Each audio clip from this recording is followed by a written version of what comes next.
going to talk to you about tape saturation.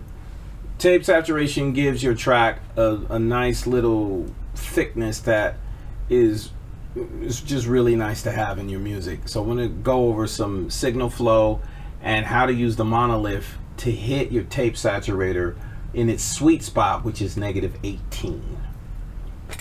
So what I've done is I've sent all of my stems to bus 6. So my drum track, everything goes into bus 6. Bus 6, which is right here, has the mix Monolith on it. And its default is -13 LUFS. That should give us the -18 that we need going into our tape saturator, making it just beautifully, just hitting it in its sweet spot.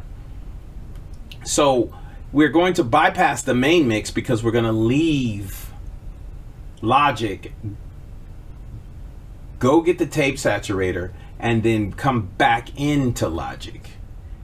If you're going to go out and come back in, you need to have 4 or more outs on your interface and 4 or more ins on your interface, so you can go out of your interface and then come back in to those 2 inputs that are also on your interface if you have 4 or more outs. I happen to have 8 ins and 8 outs, so I can go out of 3 and 4 and then come back in to the inputs of 3 and 4 and record what I've done on that. So what that looks like is out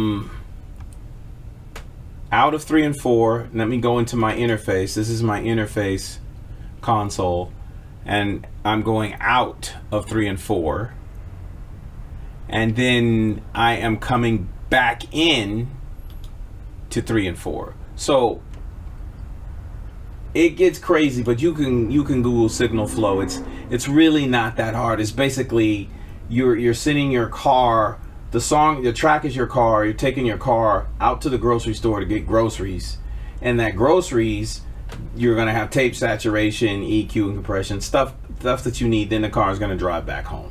That's basically what's happening. If I play the track now,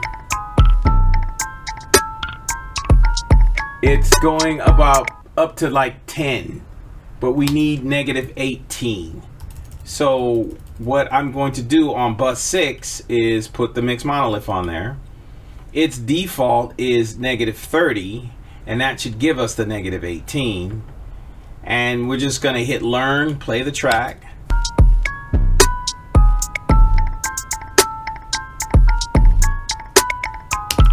Hit mix, play the track again. And we are perfect. Look at that. Just hitting it beautifully. And if we need to adjust, we can just use the fader. So we're just hitting it right where we want. And so, like I said, we're coming back into 3 and 4, so I can arm this track, hit record, and there it is. So it's recording after going out and getting the tape saturation and the EQ. I have an outboard EQ, and it brings it back in. And I can edit this. I could do some mastering on it. Yeah. Go have fun.